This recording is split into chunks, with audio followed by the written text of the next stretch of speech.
What's good, YouTube? My name is Silva and welcome to episode 1 of my Dark Matter Camo Guide for Black Ops 6 multiplayer. Each episode will be focusing on a category of weapons, as I will then go over every single thing I know that I learned during my camo grind. You'll see as we go along. But first, before we begin, if there's anything throughout this series that I show or tell that helps you out in any way, drop a like and comment down below what it is, because I truly believe that this is a camo grind that anyone can do, and I want to help as many people out as I can. Now, without further ado, let's get started. As you guys can see, we're starting off with snipers, because from what I've seen in the COD community, we aren't really big fans of them this year. This is mainly why: the aiming idle sway. But for some reason, when you combine it with the snipers in this game and just how great they don't feel overall, you're gonna notice while you play that they feel pretty inaccurate sometimes. Luckily, there are some attachments that can help out quite a bit, as I'll show you guys later, but man, can it be noticeable sometimes. Now, after a brief overview on sniping as a whole, it's time to talk about headshots. And I'm actually going to start by showing you guys each build I had with the sniper. Each build will be of what I had when I got my sniper gold, because the weapon leveling in this game is pretty long. The most important attachment that you'll see on every sniper is the lightweight pad, because it's the strongest counter this game has towards the aiming idle sway. Also, for the frost line, I don't like the default sniper scope. When I first started using it in game, it just really felt like I couldn't get any headshots. It felt really inaccurate, like I said. So my favorite scope was the KNS red dot. You'll see when I show you the game modes that I'm playing on smaller maps, and this was honestly really clutch. This scope also helped with the aiming idle sway. I think since the scope is smaller, the visual sway was not much of a thing. Another really good scope is the Willis 3x scope. So if you don't like the KNS, definitely try the Willis. And as for the rest of the attachments, they're pretty much where I was at when I had a gold.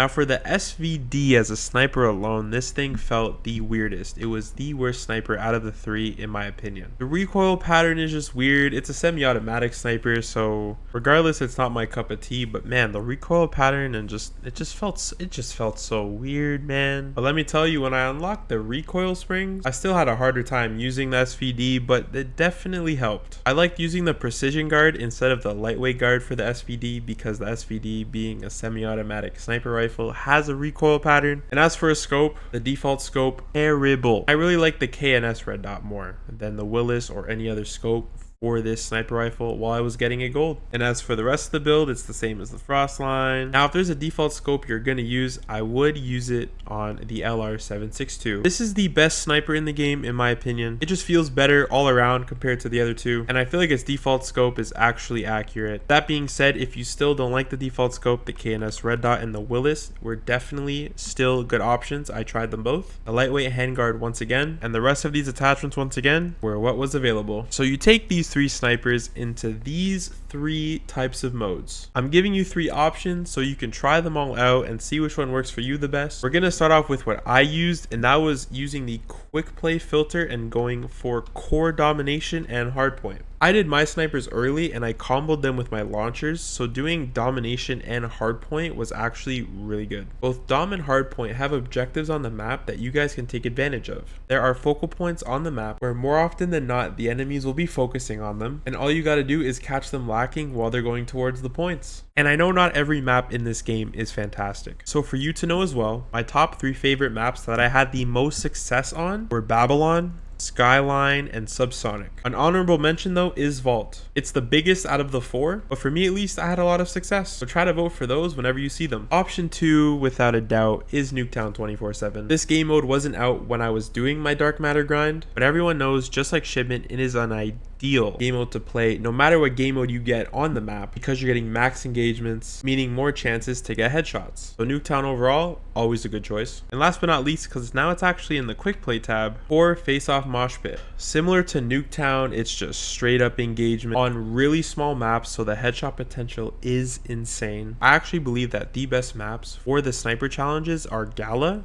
and Warhead. Gala actually taking the #1 spot, and I'm going to show you why. Now, people don't like Gala because of how spawn trappy it can be, and I feel like with a sniper, let's take advantage of that. Like I said, it's all about catching people lacking, right? So for example, on domination, if we have A captured, they'll most likely have C captured too, so all we got to do is just focus over here. I started up here top mid because this is the first place people tend to look at, so you'll have a harder time because they'll be looking at you more often than not when they come out of spawn. You can still do damage here for sure though, but I'm going to show you my favorite spot. So the left side of the map has the blue and red curtains, which are okay, but honestly my favorite is the white curtain area. Like I said, they're going to be looking top mid, right? So if we're looking from down here, more often than not, we're going to be catching them lacking. They're going to be focusing on either killing the guy that's up top or making sure they don't get killed by the guy up top. If you go over here real quick, this box heady right here, you can pre-aim on and potentially get a headshot here as well. I like to be right here more so I don't get seen by these guys, and I can usually get a couple people going from the right side here into the blue curtain area, getting easy headshots while they run.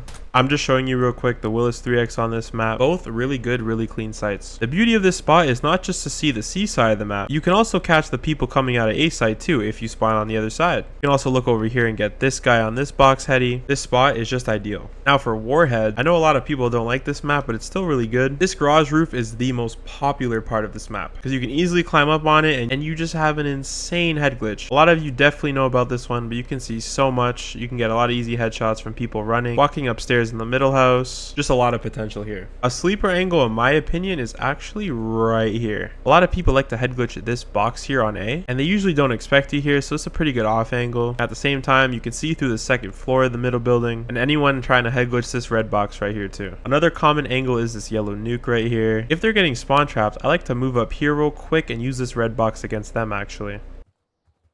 Okay, it's not a red box, but you know what I mean. Just any way to try and catch someone lacking to get a free headshot. Risk it for the biscuit. The bus, yes, is a really, really favorable sniper position. You could even get the person head glitching the nuke as well. Anyone in the middle building. What I like to do actually is I like to use this little step right here and use a even crazier head glitch on whoever is up here on the garage heady. You could sometimes just chill here like this and wait for their head to pop out. And finally, the A box heady that I talked about earlier, and the person on the nuke or all the way back here by my ping. People like to head glitch this rock right here. Definitely not as much on this side. You can tell why Warhead's a problem. Finally, for face off, I'm finally going to show you where I would be on stakeout. This is the fan favorite, especially for camo challenges, so it gets voted a lot. As I'm making this video, there's a stakeout 24/7 playlist, so you'll definitely find more luck if you were to go into regular face-off mosh pit. But regardless, I'm going to show you where I would go on this map real quick in case you have to play stakeout to help you get any few headshots you can per game. This sums it up. You can only really post up in 4 areas. On each balcony, one on this side,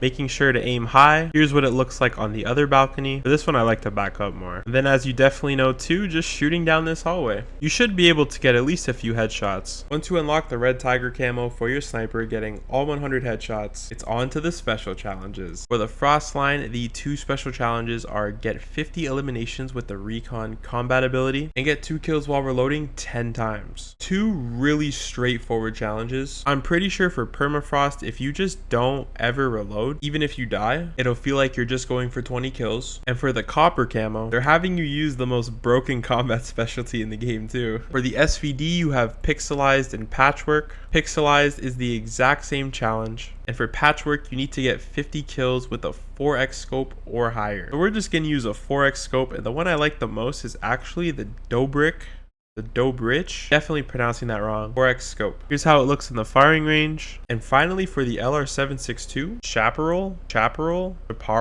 Wow, these names are making me feel dumb. You need 31 shot kills. Again, very straightforward because you're using a sniper. If you keep your aim above the upper chest, it should be a 1 shot every time. And finally, for Nimbus, you need 15 long shot kills. This is definitely the hardest special challenge here, and I'm going to show you exactly how I got it in 1 game. We're back on Gala. Remember when we were here at the white curtains and I told you about the C box heady and the A box heady? Well, you can actually shoot from box heady to box heady and get your long shots. If you go as far back as you can on this head glitch, the box is 58, as you can see, 58 meters away from you. A long shot needed for a sniper is 50 meters. And since these 2 boxes are very common angles on Gala, it's kind of like fishing. You just patiently wait right here and eventually someone's gonna pop their head and boom, they're dead. Also, as a heads up, they could spawn to the right over here behind the white curtains, like all the way back by this door. And here's what the box heady looks like on the C side of the map. Going all the way back, this box heady is also 58 meters away. W symmetry. You just gotta wait, and eventually 15 people will